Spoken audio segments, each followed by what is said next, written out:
Pemirsa, kita sudah mendengarkan penjelasan Kapolri Jenderal Polisi Tito Karnavian. Sekarang giliran Panglima TNI Jenderal TNI Gatot Nurmantio. Selamat malam Panglima. Assalamualaikum warahmatullahi wabarakatuh. Selamat malam. Waalaikumsalam warahmatullahi wabarakatuh. Panglima, bagaimana melihat kejadian yang begitu ya menegangkan lah. Kalau saya menegangkan bagi saya. Sampai malam itu yang akhirnya ternodai juga. Pada mulainya udah bagus. Kalau lihat gambar tadi itu gambar siang. Bagaimana polisi dikasih minuman sama para demonstran, ada tentara yang membasuh kaki demonstran untuk sholat. Bagaimana Panglima melihat? Terima kasih. Assalamualaikum warahmatullahi wabarakatuh. Selamat malam para pemirsa dimanapun berada. Bung Karni, di samping Presiden menyampaikan terima kasih, saya juga menyampaikan bangga sebagai penduduk Indonesia, sebagai seorang Muslim, di mana menunjukkan demo yang begitu besar, tetapi umatnya sangat patuh dengan kiainya, dengan ulamanya, dengan habaibnya.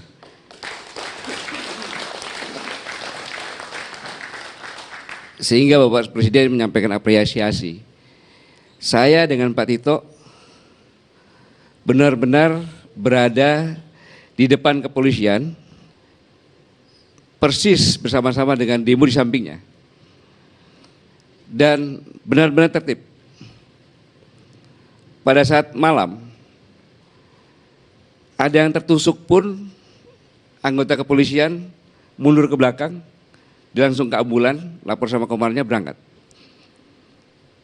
Masih belum bereaksi, Pak. Tetapi mereka ada yang melempar petasan. Naluri kepolisian langsung membuat jarak agar lemparan itu tidak sampai dengan gas air mata. Dan ini sudah saya dengan Pak Kapolri sudah memprediksi.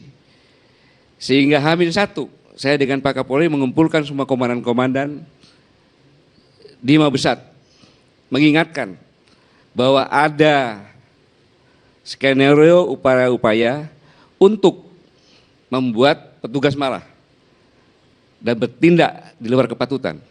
Makanya pertama kali dijelaskan bahwa kamu akan dibuat marah. Tidak marah ditendangin, tidak marah dipentungin, dan sampai ada yang tertusuk. Itu yang saya katakan, sampai ada yang ditusuk. Jangan bereaksi, ke belakang mundur. Ini karena memang ada skenario seperti ini dan ternyata terbukti. Jadi saya melihat jelas yang melakukan ini bukan pendemo. Karena begitu Pak Tito dengan saya menyampaikan, di sini Kapolri, di sini Panglima TNI, hentikan kegiatan dan mundur. Itu mundur, dan yang memberi batas adalah para pemimpinnya, para ulamanya. Yang sisa hanya yang membuat provokator. Yang akhirnya karena terpisah mereka lari. Dan pada saat itu juga ada yang anak-anak kecil, anak-anak Parubaya membakar bus, membakar mobil Darmas. Ini. Nah, pada kondisi seperti ini, izinkan saya menyampaikan sedikit perspektif ancaman yang dialami bangsa Indonesia. Ini diawali dengan peak oil theory oleh Mario King, di mana produksi minyak mulai menurun tahun 80-an dan menyebabkan gaya hidup berubah. Lebih instan, orang bisa sampai 18 jam tidak bisa meninggalkan HP-nya. Berubah gaya hidup dan berubah bentuk bisnis. Kita lihat sekarang ada Gojek. Mungkin nanti belanja ke mall tidak usah berangkat ke mall, cukup dari rumah saja. Lihat di layar, HP bisa. Dan ini karena turunnya produksi minyak menyebabkan krisis ekonomi dan depresi ekonomi. Depresi ekonomi pasti sebanding dengan meningkatnya kejahatan dan konflik dan bermuara kepada persaingan global. Hal ini dipicu lagi. Kita tahu sama-sama tahun depan selamat datang 8 miliar penduduk dunia. Teori populasi mengatakan bahwa daya tampung bumi ini hanya 3 sampai 4 miliar. Apakah teori benar? Ternyata setiap hari sekarang 41.000 anak meninggal dunia. Atau 1 tahun 15 juta anak meninggal dunia. Karena kemiskinan, kelaparan, dan kekurangan gizi. Ini dipicu juga karena penurunan produksi minyak.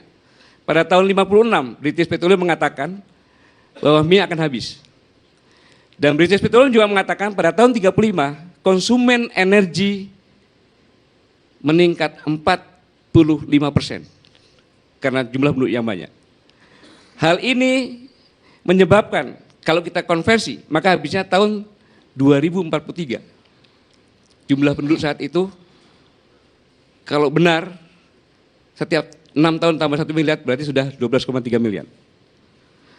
Dan energi oil tidak terbarui dari plankton puluh jutaan tahun, tapi tergantikan dan saat ini adalah dengan energi dari tumbuh-tumbuhan. Berbicara tumbuh-tumbuhan, maka adanya adalah di sekitar ekuator. Ada 3 kelompok, ASEAN, Afrika Tengah, Amerika Latin. ASEAN yang paling besar adalah negara kepulauan Indonesia. Inilah sebenarnya yang saya khawatirkan. Habisnya oil, maka makanan dan oil akan ada di ekuator. Dan Indonesia adalah negara yang kaya semuanya. Ibarat gadis seksi menjadi rebutan. Bahkan Presiden Soekarno pernah mengingatkan, suatu saat kelak negara-negara akan iri atas kekayaan negara kesatuan Republik Indonesia. Dan bukan suatu kebetulan. Presiden Jokowi pada saat disumpah, beliau mengatakan, kaya akan sumber daya alam justru bisa menjadi petaka. Dari ini Pak, krisis ekonomi, kemudian persaingan global. Sekarang kita melihat Indonesia. Saya buka saja ini. Di Darwin, jaraknya kurang lebih 479 km dengan Selaru. Di situ ada Pulau Marcella dan ada Blok Marcella. Di Darwin ada kurang lebih 1.250 sampai 2.500 ditingkatkan marinir Amerika. Ada apa? Boleh dong saya khawatir sebagai Panglima TNI. Yang kedua, masalah Laut Cina Selatan. Semua kapal-kapal yang ditangkap oleh Angkatan Laut, yang 3 kejadian terakhir dikawal oleh Coast Guard. Berarti menyampaikan Coast Guard adalah penjaga pantai. Beliau mengatakan itu adalah pantainya, padahal di dalam zona ekonomi eksklusif Laut Indonesia. Dan yang terakhir, Filipina mengklaim lewat pengadilan internasional dan hasilnya pada tanggal 12 Juli 2016, pengadilan internasional arbitrase mengatakan Laut Cina Selatan tidak, yang diakui adalah Filipina. Tetapi 1 hari kemudian, Presiden Tiongkok mengatakan bahwa Cina tidak akan ada aturan lain pun yang mengatur masalah Laut Cina Selatan. Dan Wakil Menteri Luar Negeri mengatakan ditetapkan zona pertahanan udara. Siapapun yang lewat harus laporan.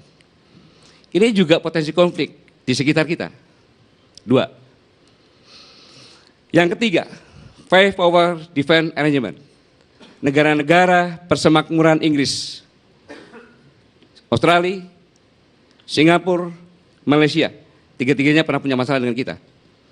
Dan New Zealand. Pada saat saya pangkota, saya tanya kepada Menteri Luar Negeri, FPDI itu apa? Nggak usah dipikirin Pak Gatot, nggak pernah ada kegiatan apapun juga. Tetapi tanggal 14 sampai 21 Oktober saya diundang untuk menyaksikan latihan besar-besaran FDA. Ada apa itu? Negara di sekitar kita. 3 Pak Kari. Di dalam negeri, Tiongkok pernah kalah dengan Prancis dan Inggris, walaupun tentaranya kuat. Tetapi didahului dengan perang candu. Sehingga rakyat dan tentaranya kena candu, akhirnya kalah, harus menggadaikan Hong Kong dan Taiwan. Dan sekarang 2% atau 5 juta penduduk Indonesia terkena narkoba, dan itu adalah fenomena gunung es. Setiap tahun 15.000 meninggal. Fenomena gunung es pasti di bawahnya lebih besar. Hampir setiap saat, bosan kita mendengarkan laporan dari kepolisian maupun BNN, menangkap sekian kilo sabu tiap hari. Dan itu transitnya di Malaysia. Dan sampai sekarang BNN belum bisa nembus ke Malaysia karena tidak diizinkan. 4, teroris. Sama-sama kita tahu. Di Syria banyak yang dilatih, bahkan anak-anak dilatih di sana. Brunei mengatakan apabila di Syria sudah tidak aman, maka kembali ke daerahnya masing-masing melakukan khilafah. Dengan apapun kamu melakukan. Brunei menyampaikan seperti ini tidak lama kemudian di Perancis. Menggunakan bus ditabrak, tidak lama kemudian dengan pisau pendeta ditusuk. Indonesia punya undang-undang teroris, undang-undang pidana teroris, berbuat dulu baru. Jadi Indonesia tempat yang paling enjoy untuk teroris hidup di sini. Kita tinggal tunggu saja. Kenapa saya katakan demikian? Libya, Irak, Syria, semuanya dicap. Pertama kali hanya permasalahan dalam negeri, terus dicap teroris, pasukan koalisi masuk, bagi-bagi. Karena punya energi habis akan pindah ke Indonesia. Bisa juga karena Brunei juga mengatakan bahwa basis teroris nanti adalah di Filipina Selatan, Julu. Kita datang ke Julu bawa senjata, nggak akan diapa-apain. Pakai bendera ISIS, nggak diapa-apain. Dan ISIS sekarang sudah berubah menjadi Islamic State. 5 Pak Kandi. Yang ke-6, persaingan ekonomi. Kalau kita bersaing bersama-sama, kemampuannya sama, kita bisa ngukur. Saya Pak Tito sama, nggak usah peduli. Toh bertandingnya belum tentu menang, tapi kalau ada yang menonjol, pasti dikeroyok.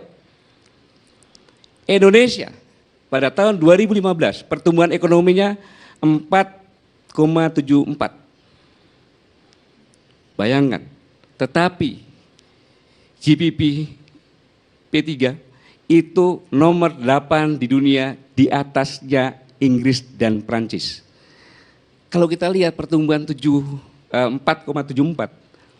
itu nomor 8 di dunia. Bagaimana dunia? Dan Indonesia juga merupakan negara yang luar biasa, yaitu negara yang kepercayaan konsumennya tertinggi nomor 3 di dunia saat ini. Kemudian juga sebagai negara peringkat kedua dunia, negara yang paling optimis. Sebagai bukti, awal tahun kita masih 5,1% pertumbuhan ekonomi. Kemarin BPS mengatakan 5,2%. Dan yang paling menakutkan negara tetangga adalah pada saat sebelum tax amnesty diundangkan. 1 Singapura dolar sama dengan 9.843, 34 rupiah. Dan ringgit Malaysia 3.280. Begitu besoknya diundangkan, terkoreksi 134 untuk dolar Singapura dan ringgit 147. Bayangkan, negara Singapura yang tenang, Malaysia yang tenang, ekonominya stabil, tiba-tiba gara-gara Indonesia tax amnesty turun. Dan sekarang semuanya terkoreksi 275 untuk dolar Singapura dan 116 untuk Malaysia. Ke-6 inilah Bang Karni, pasti semua kejadian di dalam negeri akan dimanfaatkan untuk menggoyang. Inilah yang dikatakan. Mengapa demikian? Karena Indonesia kaya akan energi, kaya akan cadangan pangan lautnya, dan ini pasti ada invisible hand. Inilah sebenarnya yang saya khawatirkan.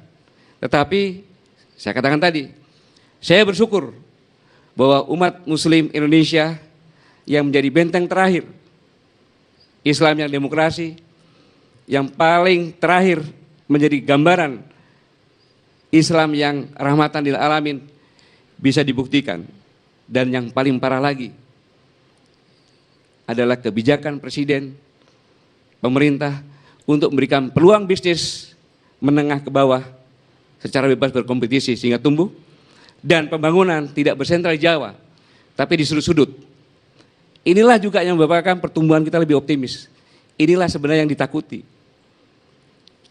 Ini kira-kira perspektif ini, sehingga saya mengajak semuanya kita melihat benar-benar bahwa kita ini akan diganggu terus, karena kalau kita maju, negara-negara lain juga khawatir. Begitu Bang Andi. Baik Jenderal, tapi saya mau mempertajam dulu.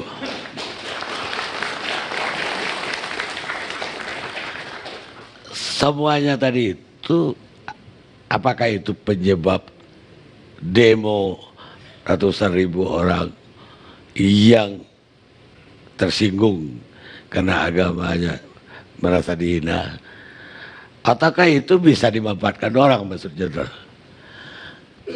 Dua-duanya benar. Justru peluang-peluang seperti ini akan dimanfaatkan. Buktinya yang tadi saya katakan, pada saat jam 18, pendemo ini akan kembali. Tapi karena jumlahnya ratus ribu, tidak bisa langsung 18 langsung hilang semuanya, tidak bisa. Ada yang kembalinya ke Istiqlal, ke Al-Falah, ada yang kembalinya ke Semanggi, mereka berputar-putar di situ. Perlu proses. Pada saat itulah muncul provokasi-provokasi yang diperankan oleh para pemuda yang membuat kejadian yang saya sampaikan tadi. Dan buktinya provokasi maupun anak-anak yang melakukan kegiatan tersebut ditangkap oleh Pak Kapolri yang sudah jelas oleh Pak Kapolri tadi. Demikian Bung Kardi. Baik Jenderal, kita rehat dulu sejenak.